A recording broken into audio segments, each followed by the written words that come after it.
أشهد أن لا إله إلا الله وحده لا شريك له وأشهد أن محمدا عبده ورسوله أما بعد فأعوذ بالله من الشيطان الرجيم بسم الله الرحمن الرحيم الحمد لله رب العالمين الرحمن الرحيم مالك يوم الدين إياك نعبد وإياك نستعين اهدنا الصراط المستقيم صراط الذين أنعمت عليهم غير المغضوب عليهم ولا الضالين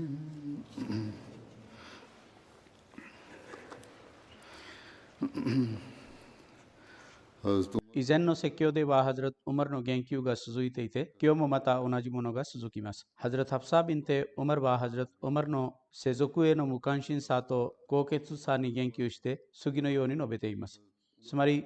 かつて彼女は自分の敬虔な父親にこう言いました。アミルル・モメニンよ。そしてまた別の伝説によれば、こう呼びかけたと述べられています。我が父よ。神は事業物を広げ、あなたに勝利を与え、豊かに富を与えたので、あなたは自分が食べている食べ物よりも柔らかい食べ物を食べ、自分が着ている衣服よりも柔らかい衣服を着るべきではないかと、ハジャト・ウマルはこう答えました。私はあなた自身にこの件を決めるように頼みます。聖預言者が自分の人生でどれほどの苦難を経験したかをあなたは覚えていませんかと伝説者は言います。彼はハズラト・ハフサにそれを思い出させ続け、したがってハズラト・ハフサが泣いてしまった。ハズラト・ウマルはこう言いました。私は力がある限り、聖預言者とハズラト・アブバカルの人生における苦難を共有するだろう。そうすれば、おそらく私は彼らの人生の安らぎも共有することができるだろう。別の伝説によれば、ハズラト・ウマルはハズラト・ハフサにこう答えたと述べられています。ハフサビンテ・ウマルよ。あなたは自分の民族のために善を望んだが、私のために善を望んだのではないと。つまり、そのようにすれば、私が民族によりよく奉仕することができるということをあなたはアドバイスしたが、私自身のために望まれたそのことは善にならないのだと。そしてまたこう言った。私の家族は私の生命と私の財産についてのみ権利を持っていますが、私の宗教と私の委託されたものについてはいかなる権利も持っていないのだと。つまり私は自分が遂行している信託をどのように遂行していても、あなたたちがそれに干渉するべきではなく、それについて何かを言う権利はありませんと。ハズラト・イクラマ・ビン・カリドは語ります。ハズラト・ハフサとハズラト・アブドゥラー・ナラビに他の数人がハズラト・ウマルと話をしていたときに、あなたがより良い食べ物を食べるなら、あなたは真理のために働けるようにもっと強力になるだろうと言いました。ハズラト・ウマルは、あなたたち全員が同じ意見ですかと尋ねたとき、彼らは、はい、そうだと答えました。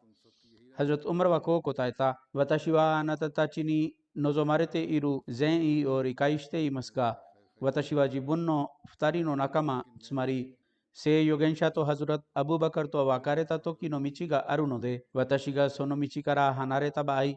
私は目的地で彼ら二人に会うことができなくなると、ハズラト・ムスレマウドは次のように述べています。聖預言者の時代は恐れと危険の時代でした。当時、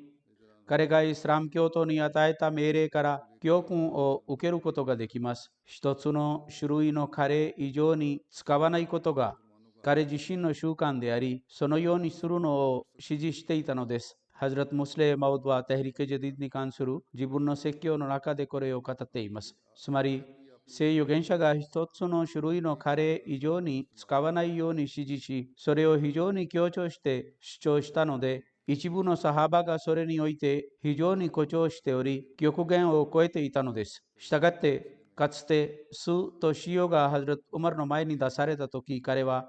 聖預言者が一食だけを命じたのに、どうしてこれらの2色が提供されたのかと言いました。彼はそれらの2つも、つまり塩と酢が一緒になって一色になるのだと言われた。つまり人々が申し上げたが、彼はいいえ、それらは別々だと答えた。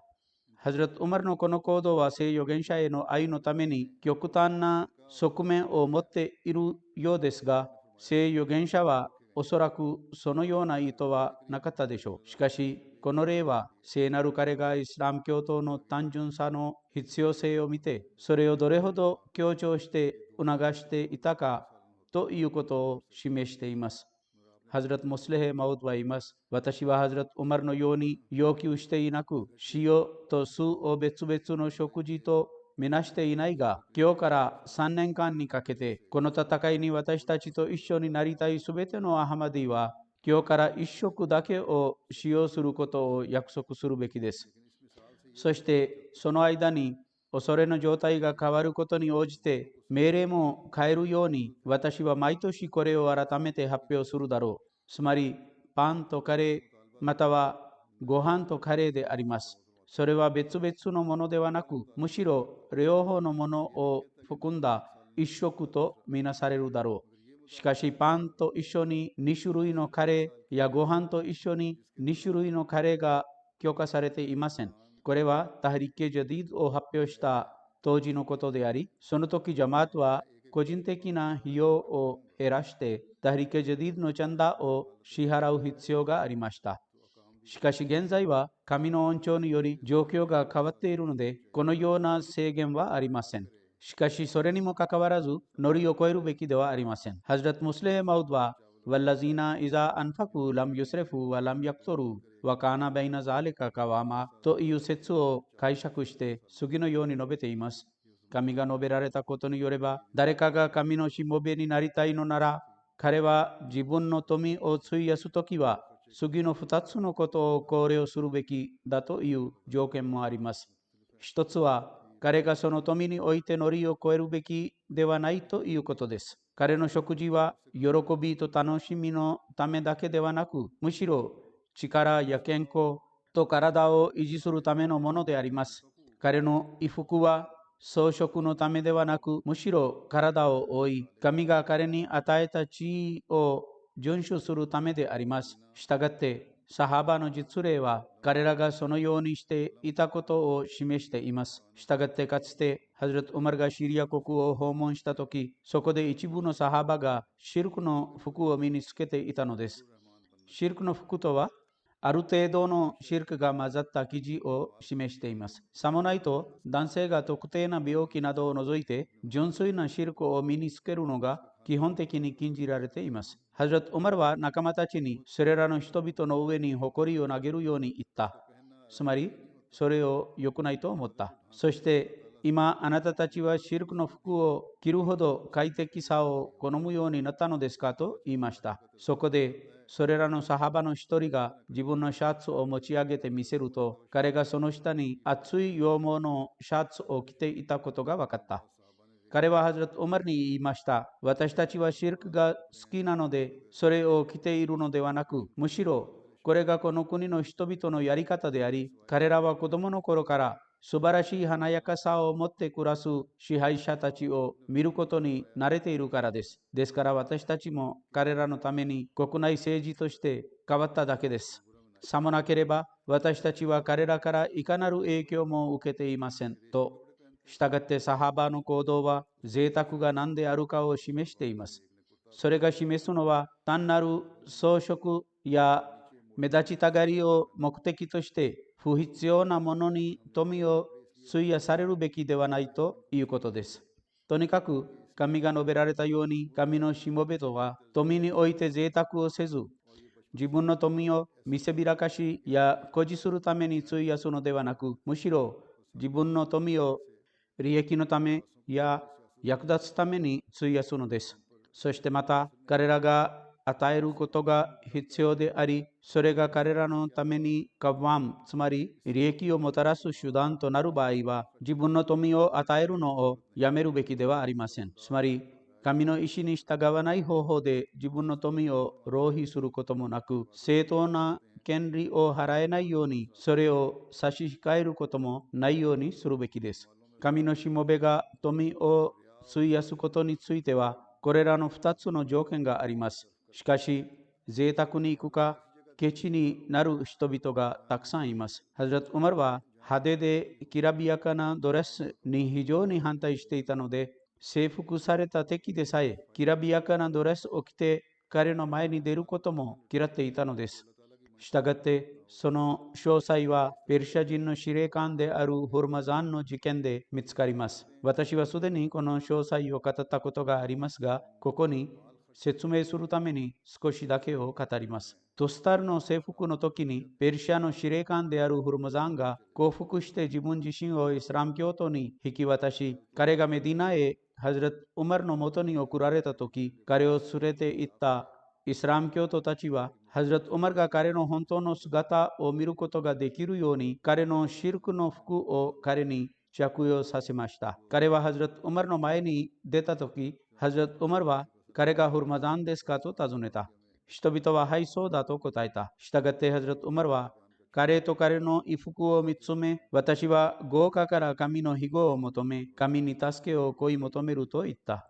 キャラバンの人々は彼がホルマザンであるので、彼と話してくださいと言いました。彼が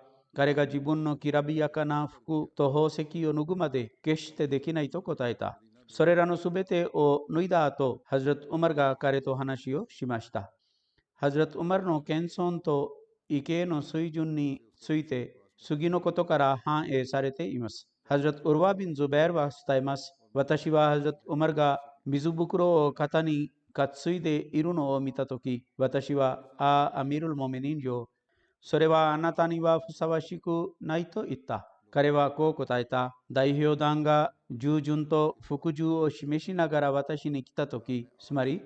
さまざまな民族の代表団が従順と服従を示して私に来たとき、私は心の中で自分自身を誇りに思ったのです。したがって、私はその誇りを破らなければならないと思った。つまり、私はその誇りがどうして生じたのかと思い、それをこのように水を担ぐことによって破ろうとしたのだと。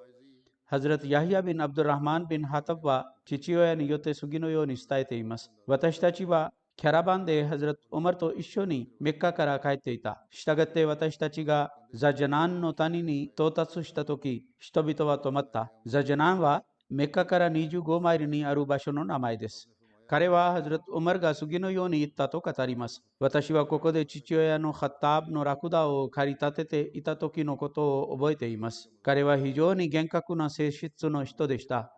私は時にはそれらのラクダに焚き木を運んだり、時には草を運んだりしていました。今日の私の状況は、人々が私の地域の中ではるか遠くまで旅行しており、誰も私の上にいないということです。つまり、私は広大な地域の支配者であり、人々がその中で遠くまで旅をしたり、私に会いに来たりするのです。そして、世界のどの支配者も私を支配していません。それから彼は次の祝を唱えた。ラシェアンフィマタライッラバシャシャタ、ヤブカルイラホワヨディルマロワルワラ。すなわち、あなたが見るものには一時的な幸福以外に現実はありません。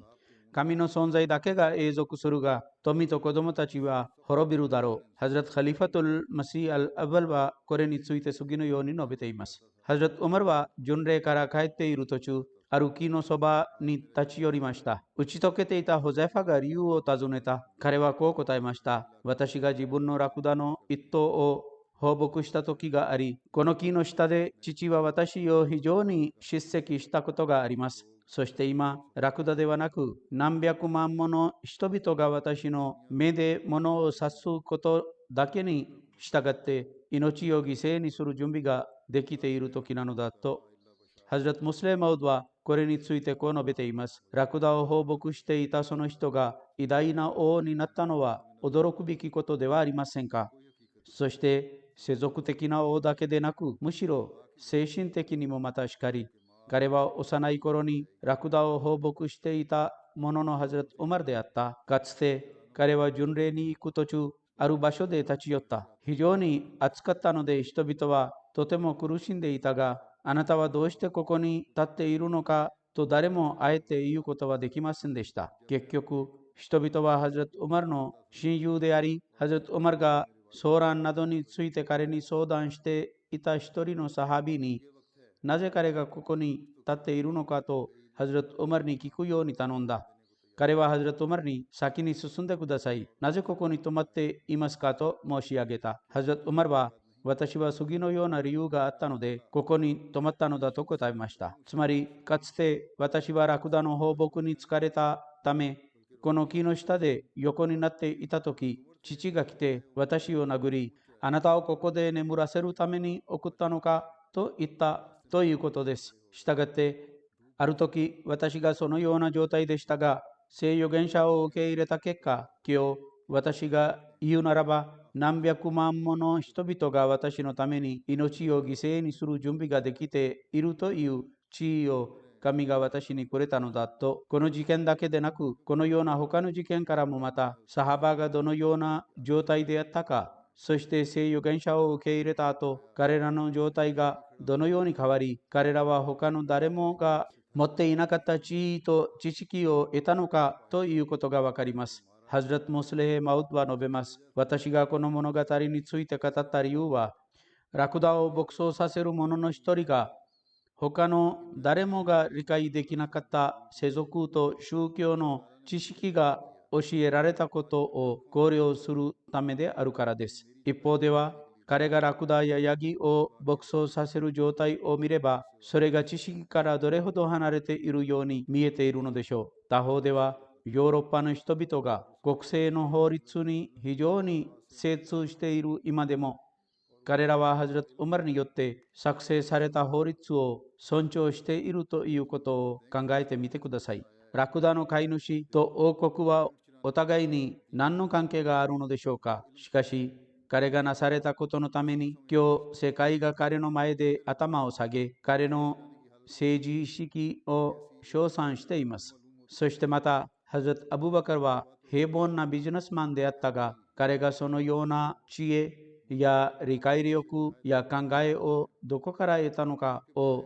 世界は今でも驚いています。彼らはそのすべてを聖コランから得られたと私は教えてあげます。彼らが聖コランを熟考した結果、全世界が知らなかったものを知ることができました。なぜならば、聖コランはそのような武器であるため、それによって心が磨かれているならば、世界のすべての知識がその中で見られ、人の心に浮かび上がる知識が誰によっても止められないように人に扉が開かれるのです。したがってすべての人がコランを暗唱し、それを熟考するように努めるべきです。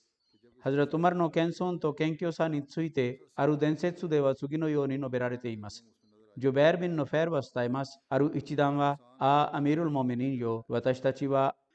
あなたよりも公正で正直なもの、並びに偽善者たちを厳格に扱うものを見たことがない。確かにあなたは聖預言者の後、人々の最高のものだと言いました。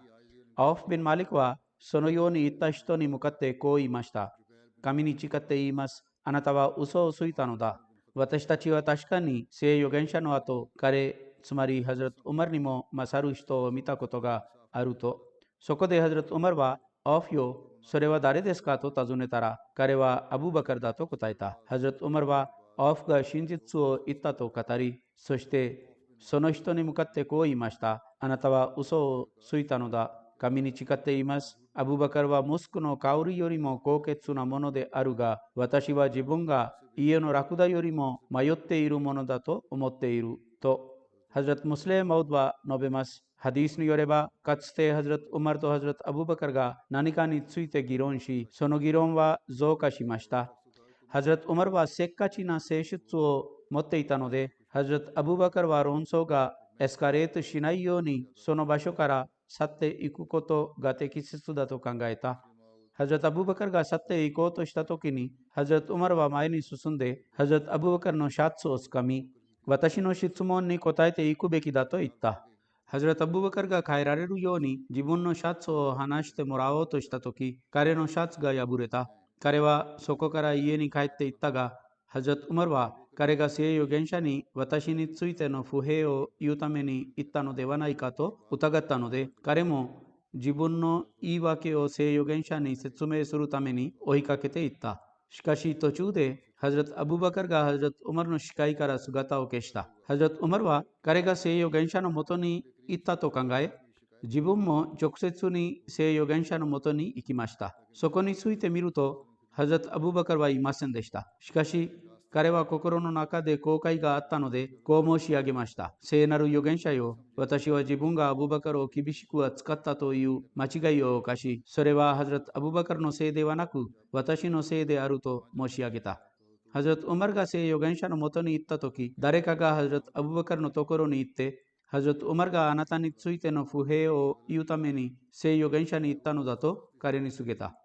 ハズラット・アブバカルは一方的な話にならないように、自らも自分のことを擁護するように言って、自分の意見も提示するべきだと考えました。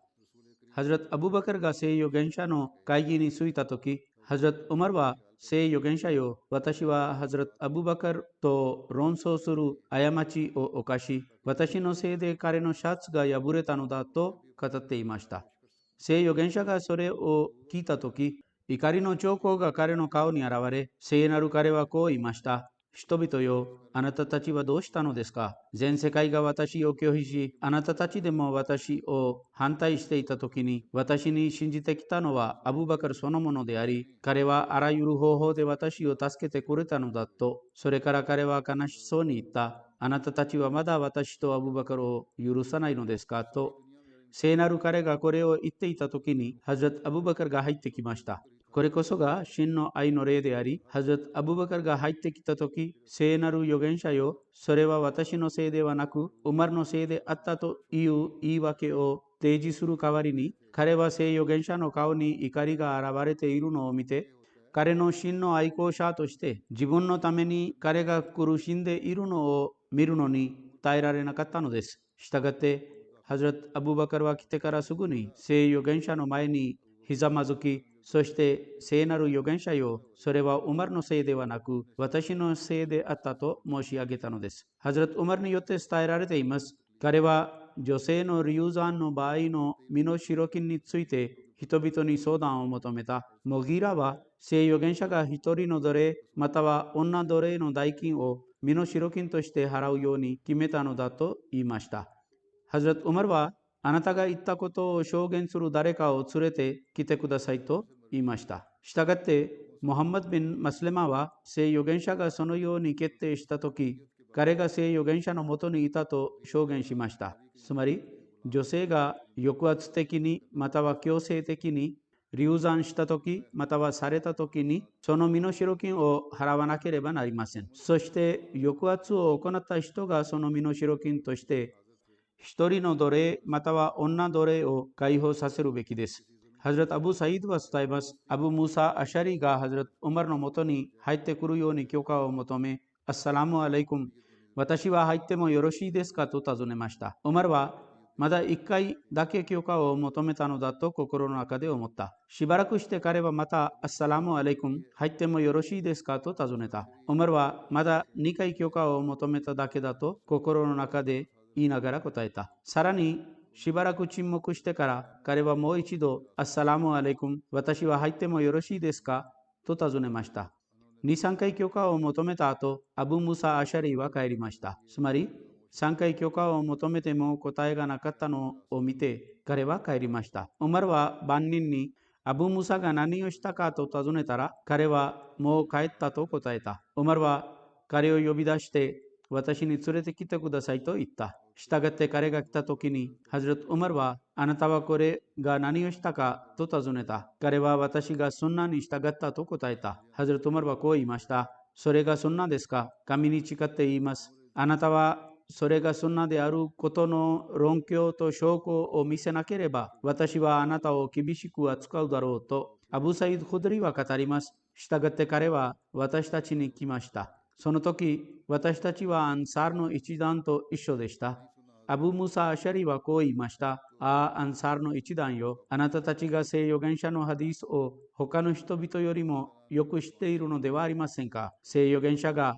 アル・イスティザーノ・サラスンと仰せられたのではありませんかと、つまり、3回許可を求めるべきであり、あなたたちが許可されるならば、家に入り、許可が与えられない場合、帰るべきだと。これを聞いて人々は彼をからかい、嘲笑し始めました。アブサイド・ホドリは言います。私は自分の頭を上げて、アブ・ムサ・アシャリに向かって、私がこの点であなたが受けるどんな懲罰も強要すると言った。つまり、彼はそれがその通りであり、あなたが真実を言ったのだと私は証言すると言った。伝説者は言います。したがって彼、つまりアブサイドはハズラト・ウマルに来て、このハディスについて彼に教えた。ハズラト・ウマルは分かりました。私はそれを知らなかったが、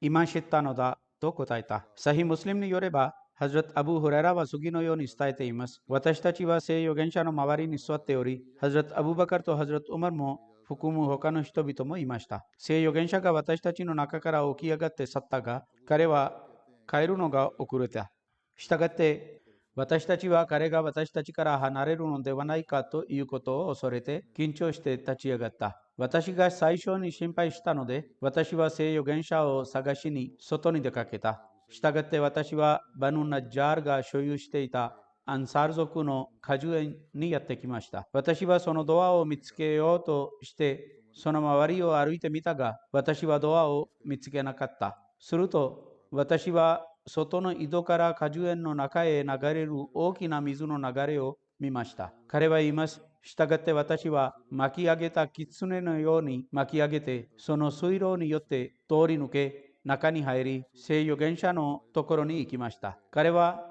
アブフレラですかと尋ねた。私は、はい、聖なる預言者よ、その通りだと答えた。彼は、どういうことですかと尋ねた。私はこう申し上げました。あなたは私たちの間に座っていたが、あなたが起き上がって去り、帰るのが遅れたので、私たちはあなたが私たちから離れてしまうのではないかを恐れて緊張していたのです。私が最初に心配したので、私はこの果樹園に来て、狐のように巻き上げて中に入ってきたのです。そして他の人々は私についてきているのだと。聖預言者は自分の両方の靴を私に与えてこう言いました。アブフレラよ、私のこれらの両方の靴を持っていき、この果樹園の向こう側であなたに会った人は誰でも、彼がアッラーの他に崇拝されるべきものはないということを証言し、心からそれを確信している場合、彼に天国の朗報を与えてくださいと彼は言います。私が行くと最初にハズラト・ウマルに会いました。彼はアブフレラよ、その靴はどうしたのですかと尋ねた。私はこう答えました。これは聖預言者の靴であり、聖なる彼は印としてこれらを私に与え、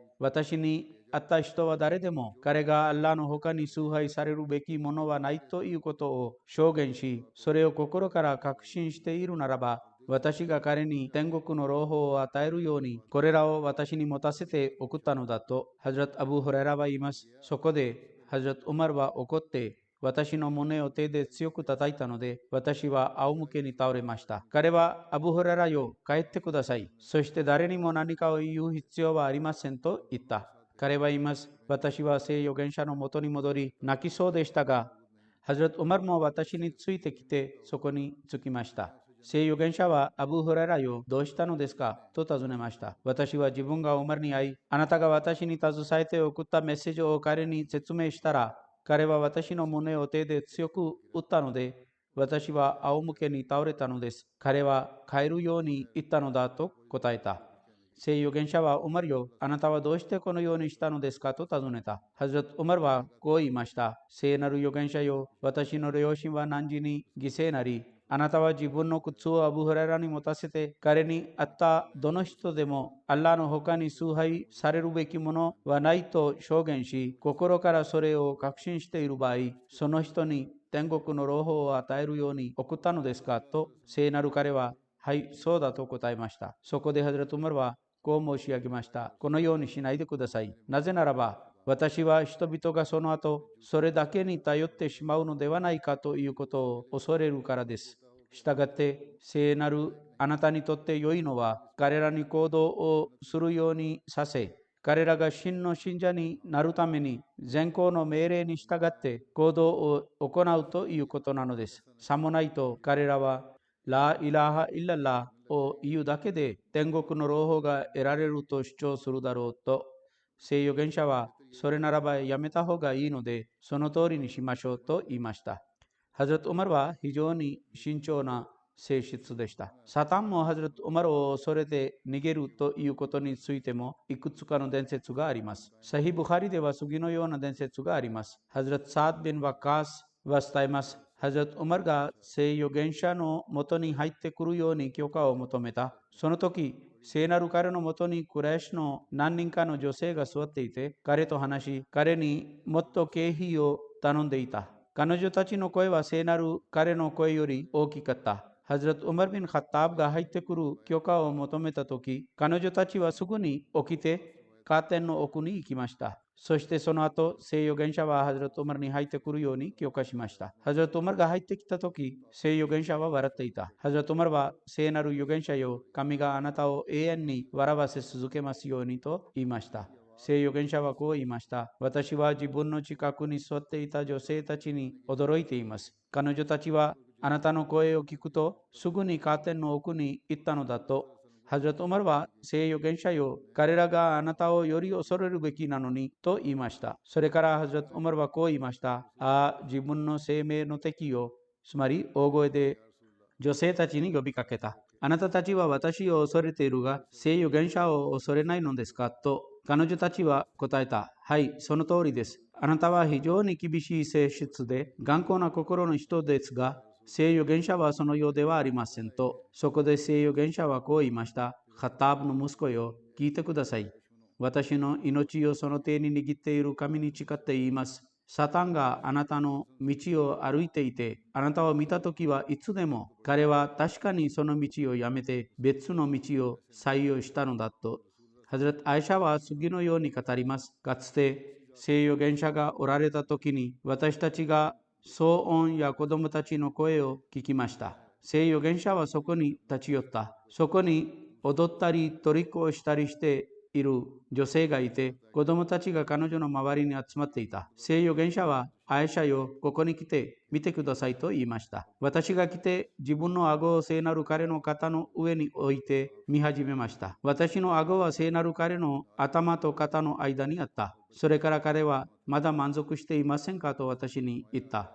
私は自分が彼によってどれだけ大切にされているかを見るつもりで、まだだと答えた。ハズラト・ウマルが来た時に、人々はその女性のそばから逃げ去りました。そこで、ハズラト・アイシャは聖預言者が次のように語ったと言います。人と庶民のサタンがウマルから逃げているということを私は見ていると。ハズラト・アイシャはその後私がそこから戻ってきたのだと言います。ハズラト・ブラダは次のように語ります。聖預言者はある遠征に出かけていた。帰ってきたとき、ある黒人の女奴隷が来て、こう申し上げた。聖なる預言者よ、私は神があなたを安全に戻した場合、自分があなたの前でタンバリンを演奏して歌うことを誓ったのだと。聖預言者は、あなたが誓いを立てたならば、それを演奏してください。そうでない場合は、やめてくださいと言いました。したがって、彼女はタンバリンを演奏し始めた。そしてハズラト・アブバカルがやってきました。彼女はタンバリンを演奏し続けた。その後、ハズラト・アリがやってきましたが、彼女はタンバリンを演奏し続けた。それからハズラト・ウスマンがやってきた。それでも彼女はタンバリンを演奏し続けた。その後、ハズラト・ウマルが入ってくると、彼女はタンバリンを自分の下に置き、その上に座った。聖預言者はこう言いました。ウマルよ、サタンもあなたを恐れるのだ。私が座っていた時は、彼女はタンバリンを演奏していた。それからアブバカルが入ってきた時でも、彼女はタンバリンを演奏し続けた。それからアリが来た時でも、彼女は演奏し続けた。その後、ウスマンが来ても、彼女は演奏を続けたが、あなたが来た時、彼女はタンバリンをやめておいたのだと、ハズラット・マシーヘ・マウドは次のように述べています。聖預言者はハズラット・ウマルにこう言ったことがあります。サタンがある道にあなたを見て、あなたを恐れて別の道を採用した場合は、この論拠はサタンが卑劣で臆病な人のようにハズラット・ウマルから逃げるということを示していると、聖預言者はかつてハズラット・ウマルの舌と心の真理と平安について次のように語った。ハズラット・アブドゥッラー・ビン・ウマルは聖預言者がこう語ったと伝えています。つまり、神はウマルの舌と心に真実を授けたのだと、ハズラット・イブネ・アバースは自分の兄弟のファザルによって伝えます。つまり、私は聖預言者が次のように語っているのを聞いたことがあります。ウマルは私が望む場所に私と一緒にいて、私が彼が望む場所に彼と一緒にいます。そして私の後にウマルビン・カッターブがどこにいても真実は彼と一緒だろうと、ハズラット・アリは私たちがハズラット・ウマルの舌と心から真実が出ることについてお互いに話していたと語っています。ハズラット・ムスレーマウドは述べます。聖預言者は自分の妻の一人に私の旅の荷物を整えて始めてくださいと言った。彼女は旅の荷物を準備し始めた。そしてまた彼はハズラット・アイシャに私のためにサットゥなどや穀物などをあげて用意してくださいと言いました。このような種類の食べ物が当時使われていた。したがって彼女は穀物から埃などを仰ぎ分け始めました。ハズラット・アブバカルが娘の家に来てその準備を見ると、彼はそれは何ですか、聖預言者がどこかへの旅の準備していますかとハズラット・アイシャに尋ねました。彼女は旅の準備であるようですが、聖なる彼は旅の準備をしてあげるように言ったのだと答えた。彼はどこかの戦争に行くつもりですかと尋ねた。彼女は何も知らないが、私の旅の準備をしてくださいと聖預言者に言われたので、私たちがそのようにしているのだと答えた。2、3日経ってから、彼はハズラット・アブバカルとハズラット・ウマルを呼び出してこう言いました。あなたたちが知っているように、神よりの使者がこのように来たのだ。それからこのような事件が起こり、そして神は彼ら、つまりメッカの人々が裏切った事件について私に前もって知らせたのだ。私たちは彼らと契約を結んだが、今では私たちが恐れてメッカの人々の勇気と力に立ち向かう準備ができていないということが信仰に反するので、私たちがそこに行くべきだと思います。あなたの意見は何ですかと、ハザット・アブバカルはこう言いました。聖なる預言者よ、あなたは彼らと協定を結んだのです。さらに、彼らはあなたの民族であると、つまり、あなたは自分の民を殺すでしょうかと、聖預言者は私たちは自分の民を殺すのではなく、条約を違反した人々を殺すだろうと答えました。その後、ハズラット・オマルに尋ねたら、彼はこう答えた。ビスミッラー、私はこの日を迎えることができ、聖預言者を保護するために不信者たちと戦うことを毎日祈っていたのだと、聖預言者はこう言いました。アブバカルはとても優しい人ですが、真実な言葉がウマルの口から出るのだと、彼は準備してくださいと命令しました。それから彼は自分の周りの部族にアッラーと使徒を信じるすべての人がラマダンの初期にメディナに集まるべきだということを発表してもらった。したがって軍隊が集まり始め、何千人もの人々の軍隊ができた。そして彼は戦いのために去りました。ハズラット・アブバカルとハズラット・ウマルの優位についての伝説があります。ハズラット・アブサイド・クドリは聖預言者が次のように語ったと伝えています。イッリジン、つまり講談の人々の誰かが天国を覗いてみると、彼の顔の輝きのために天国はあたかもそれがきらめく星であるかのように輝いてしまうだろう。ハズラット・アブバカルとハズラット・ウマルもそれらの人々の一人であり、彼ら二人とも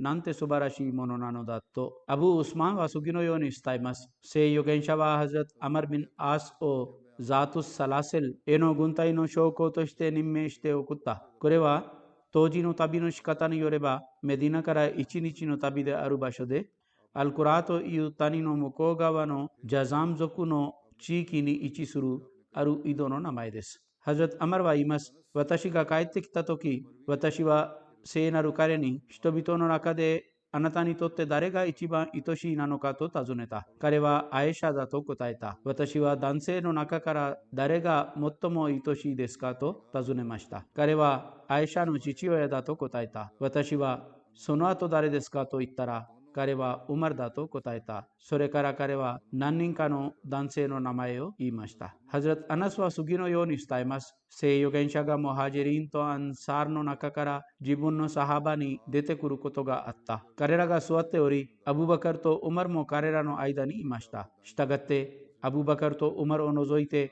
誰も聖預言者を見上げていなかった。彼ら二人も聖なる彼を見て微笑み、そして聖なる彼が彼ら二人を見て微笑んでいました。ハズラト・イブネ・ウマルは伝えます。ある日、聖預言者が出かけた。そして彼とハズラト・アブバカルとハズラト・ウマルはモスクに入り、彼らの一人が彼の右側にいて、もう一人が左側にいて、彼はその二人の手を握っていました。彼は復活の日に私たちがこのようによみがえられるだろうと言いました。アブドゥッラー・ビン・ハンタブは伝えます。聖預言者はハズラト・アブバカルとハズラト・ウマルを見て、彼ら二人が耳と目であると言いましたと。ハズラト・ジャビル・ビン・アブドゥッラーは伝えます。ハズラト・ウマルがハズラト・アブバカルに向かって、聖預言者の後最高のものよと言いました。そこでハズラト・アブバカルはこう答えました。聞いてください。あなたはこれを言うのですが、私は聖預言者がウマルに勝る人に太陽が昇ったことはないと言っているのを聞いたことがあると。ハズラト・イブネ・ウマルは聖預言者が次のように語ったと伝えています。私はそのために地球が引き裂かれる人々の最初のものであり、それからアブバカルであり、それからウマルだろう。その後、私がバキの人々のもとに来れば、彼らが私と一緒に復活されるだろう。それから私はメッカの人々を待ち、従ってハラメンの間でよみがえられるだろうと、ハズラト・アブドゥッラ・ビン・マスウッドは伝えます。聖預言者があなたたちに天国の人々の一人が来ていると言ったとき、ハズラト・アブバカルがやってきた。それからまた彼があなたたちに天国の人々の一人が来ていると言ったとき、ハズラト・ウマルがやってきましたと。ハズラト・アナスは聖預言者がハズラト・アブバカルとハズラト・ウマルについて次のように語ったと伝えています。つまり彼ら二人が預言者や使徒を除いて天国の最初と最後のすべての長老たちの主張であると。ハズラト・ホザイファは聖預言者が自分の後にアブバカルとウマルの二人に従うように仰せられたと伝えています。ハズラト・アブ・サイド・コドリは聖預言者が次のように語ったと言います。つまりすべての預言者には天国の者たちの中からの二人の援助者と地球の人々の中からの二人の援助者がいます。私にとって天の者のうちの二人の援助者はガブリエルとミカエルであり、そして地球の人々の中から私の二人の援助者はアブバカルとウマルであると。ハズラト・ホザイファは次のように伝えています。私たちが聖預言者のそばに座っていたとき、彼はこう語りました。私は自分がいつまであなたたちの間にいるかを知らないのだ。したがってあなたたちは私の後にいるこれらの二人の人に従うべきだと。そして聖なる彼はハズラト・アブバカルとハズラト・ウマルを指さした。ハズラト・アブバカラは伝えます。ある日、聖預言者はあなたたちの誰かが夢を見たのかと尋ねた。ある人は申し上げた。私はまるで天秤が空から降りたかのように見ており、そしてあなたとハズラト・アブバカルの体重が測定されたら、あなたの方がハズラト・アブバカルより重くなった。それからハズラト・アブバカルとハズラト・ウマルが測定されたとき、ハズラト・アブバカルの方が重くなった。それからハズラト・ウマルとハズラト・ウスマンが測定されたら、ハズラト・ウマルの方が重かった。それからその天秤が持ち上げられたと。伝説者は私たちが聖預言者の顔に不快感の兆候を見たと言います。別の伝説によれば、夢を聞いた後、聖預言者がこう言ったと述べられています。つまりこれがナブワに次ぐヒラファトであり、それから神は自分が欲する者に王国を与えるだろうと。アブデ・ヘアルはハズラト・アリが説教壇に立ってこう言ったと伝えています。人々よ、私は生預言者の後の最高のものについてあなたたちに教えてあげないでしょうか。人々はぜひお願いしますと言った。ハザラト・アリはハザラト・アブバカルだと言いました。それからしばらく沈黙し、そしてまた彼はこう言いました。人々よ、私はあなたたちにハザラト・アブバカルの後、最も優れた人について教えましょうか。それはウマルであると。アブ・ジュヘファは自分がハザラト・アリから次のように聞いたことがあると語っています。つまり、聖預言者の後、このウンマの最高の人はアブバカルであり、それからウマルであると。この言及はまだ続いており、次回も説明されます。インシャアラ。今、礼拝の後、私は何人かのジャナーザ礼拝を指導しますので、ここにそれらに言及します。最初の言及は、ペシャワルのナシール・アメッドさんの殉教者である息子のカムラン・アメッドさんです。11月9日、彼は自分のオフィスで反対者たちによる発砲の結果、殉教された。インナリッラヘワイナエラヘラジュン。殉教者は44歳でした。ペシャワルでシャフィクル・ラハマンさんという一人のアハマディの工場で会計士として働いていた。武装した人がオフィスに入ってきて発砲し、彼が4発の弾丸が発射され、その場で殉教しました。インナリラヘワイナイラヘラジュン。事件の後、殺害者は逃げた。殉教者個人の家族にガディアン近くのビーニ・バンガル出身の彼の父親ナシール・アメッドさんの母方の祖父であるファテディンさんの息子のハズラト・ナビバクシさんを通してアハマディヤが確立された。彼は1902年にハズラト・マシーヘ・マウドの祝福された手に忠誠の誓いを立ててアハマディヤに参加しました。殉教者個人は最近ある店を借りて兄弟と一緒にオフィスを設けたのです。店主は彼がアハマディヤであるという理由だけで、一日の通知で店を開けてもらい、それからその十字路がハトメのブワッ十字路と名付けられた。近くに別の店を借りた時も、犯行者たちは行進して、その店も開けてもらった。10月に彼の家の近くで大きな集会が行われ、ジャマートに対して非常に挑発的なスピーチが行われた。彼は私たちが今までこの地域で行われたそれほど大きな集会を見たことがないと語っています。この地域には激しい憎しみの雰囲気が生じた。殉教者個人はまた長年にわたって民間企業の会計の世話もしていたが、反対のため彼がそれを拒否したとき、それらの人々はあなたの性格と誠実さのために私たちはあなたを辞めさせたくないので、たとえ数分間私に来てくださっても、ぜひ私に来てくださいと言いました。そして彼が殉教されたというニュースを聞いて、それらの人々は非常に悲しくなった。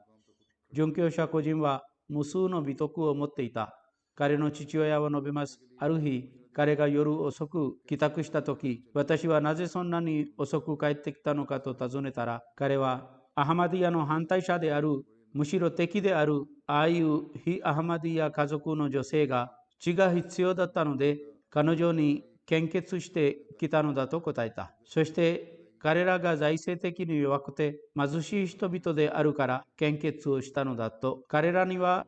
彼ら独自の性格があり、私たちには私たち独自の性格があります。常に奉仕の最前線にいました。ジャマートへの奉仕や義務を果たすために最前に出てきて、重要な場所で常に自分で当直を果たしていた。彼が移住するようにアドバイスされたとき、彼は私たちがここから移住したならば、弱いアハマディたちの問題がさらに増えるだろうと言っていました。チャンダの支払いにおいて非常に際立っており、チャンダの首長の初期にそれを支払っていた。かつて12か13歳の時、彼はモバハラのパンフレットを配布していたという理由で警察に逮捕され、翌日釈放された。彼は述べます。殉教の事件の2日前、彼はこのような夢を見ました。つまり、ある年配の女性が彼の家を掃除していて、カリファラベが来ていると言いました。彼は述べます。したがって、しばらくしてハズールが来て、殉教者個人の手をつかみ、大きな愛情を込めて私たちが一緒に住み、あなたは私と一緒にいるべきだと言いました。神の恩寵により彼はワシヤト制度に関与していた。とても親切で、その地域で人気のある人物でした。高貴な性質であり、貧しい人々への同情を持ち、khiラファトを非常に愛していました。生存者には、父親のナシーレムさん、母親と妻、並びに13歳、11歳と8歳の子供3人が含まれています。神はこれらの子供たちの保護者と援助者になり、みんなに勇気と忍耐を与え、そして彼を許しと憐れみで扱い、階級を高めてくださいますように。彼の母親も病気なので、彼女のためにも祈っていてください。がんを患っています。神は恩寵を授けますように。2番目の言及は、ダクター・ミルザ・ナビール・アハマドと彼の妻、アイシャ・アンバル・サイエドについてです。彼ら2人もアメリカのミルウォーキーで交通事故により亡くなりました。ダクター・ミルザ・ナビール・アハマドは35歳でした。インナリラヒワイナイラヘラジュン。個人の曽祖父のハズラット・ディプティ・ミヤ・モハンマド・シャリーフさんはハズラット・マシヘ・マウドのサハビでした。そして個人の祖母はマスター・アブドゥラハマンさんの娘でした。彼の母方の曽祖父もサハビでした。彼の家族にたくさんのサハバが含まれていた。2012年に彼はアメリカに移動しました。17歳の時に彼はワシヤット制度に参加する機会を得ました。カイド・マジリス・クダムル・アムディアとして奉仕していました。そしてまた個人はミルウォーキーモスクのために新しい建物を購入するための地元のジャマートの最大の寄付者の一人でした。生存者に現在イスラマバードのセクレタリー・アムレ・アマを務めている彼の父親のミルザ・ナシール・アマドさん、イスラマバード地域のラジナのプレジデントを務めている母親、姉妹であるナディアと兄弟2人が含まれています。彼と一緒にいて亡くなった彼の妻のアイシャ・アンバルは日本のサイエド・サジャード・シャーさんの娘で、現在私たちの日本でのムラビシルスラであるサイエド・イブラヒムの姉妹でした。彼女の家族に1930年にパグラのサイエド・アブドゥラヒムさんを通してアハマディヤッが入ってきた。彼はハズラット・ムスレー・マウドの手に忠誠の誓いを立てた。私が言ったようにアイシャ・アンバルも夫と一緒に事故に遭って2日後亡くなりました。個人は MTA インターナショナルの活発的なチームメンバーであり、私の説教を日本語に同時通訳したり、日本語で字幕をつけたりしていました。彼女の生存者に彼女の父親のサイエド・サジャードと母親のドレスミン・サイエド、兄弟3人と姉妹1人が含まれています。日本での宣教師である彼女の兄のイブラヒムさんは述べます。彼女はジャマートの多くの仕事において私を手伝っていました。レクチャーラホールと私たちの神の日本語への翻訳において私を支援していた。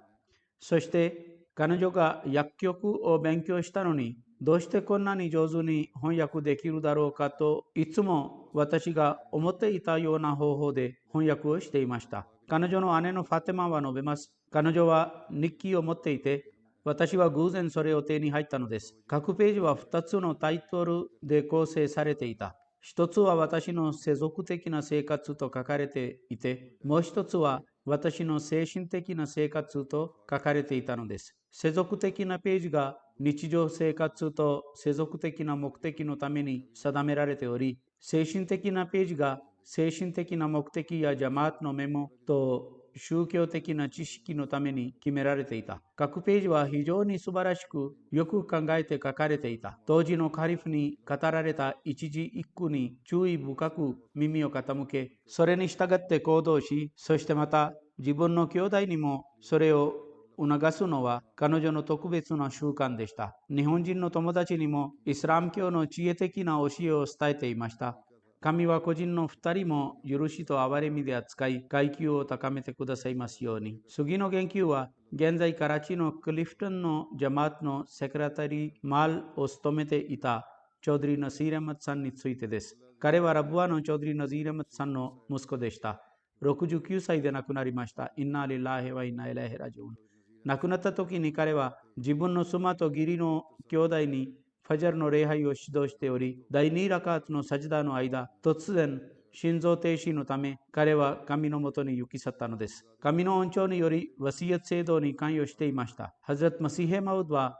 礼拝の状態での死を羨ましい終焉として宣言したのです。彼の父親のチョードリー・ナズィール・アハマドさんも引退した後、25年間ジャマートに仕えることができました。福ナゼル・ザラート、およびワキル・ザラートを務めていた。彼の弟のチョウドリ・ナイム・アヘマドさんは現在アンジュマンのアフサル・カザナを務めています。生存者に彼の妻のヌスレット・ナシールさんが含まれています。彼は子供がいません。1972年にカラチに移住し、そこで商売をしていました。そこに様々な分野でジャマートに奉仕することができ、並外れた奉仕に恵まれていました。神は彼を許しと憐れみで扱いますように。次の言及は、ラブワのダル・アフマド・クイキのチョウドリ・ナビバクシさんの妻であるサルダーナ・ビビさんについてです。彼女はこの間亡くなりました。インナリッラヘワイナエレヘラジュン。彼女はグルダスプル地区のパタンポートに属していた。後ほど、彼らはパキスタンに最初はシアルコート、それからシンドに移住しました。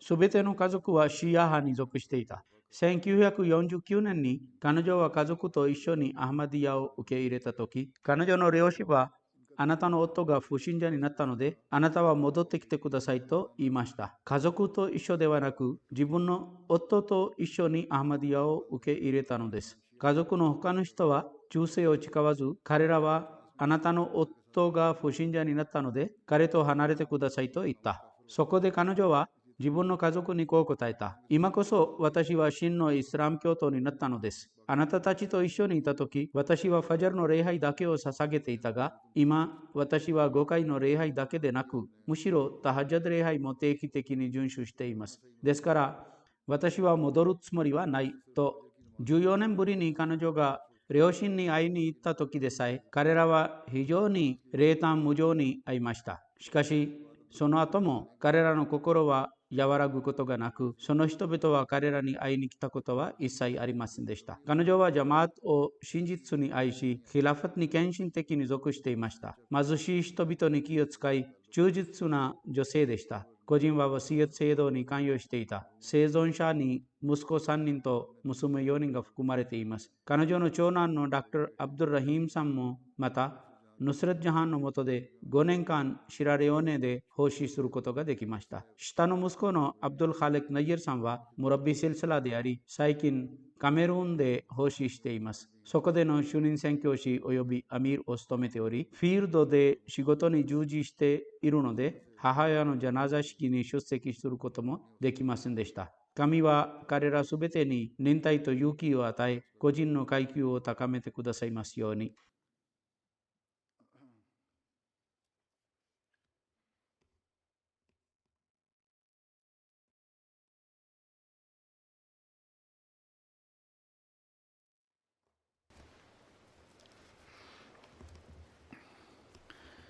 الحمد لله الحمد لله نحمده ونستعينه ونستغفره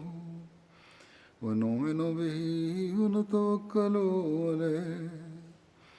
ونعوذ بالله من شرور أنفسنا ومن سيئات أعمالنا من يهده الله فلا مضل له ومن يضلل فلا هادي له ونشهد أن لا إله إلا الله ونشهد أن محمدا عبده ورسوله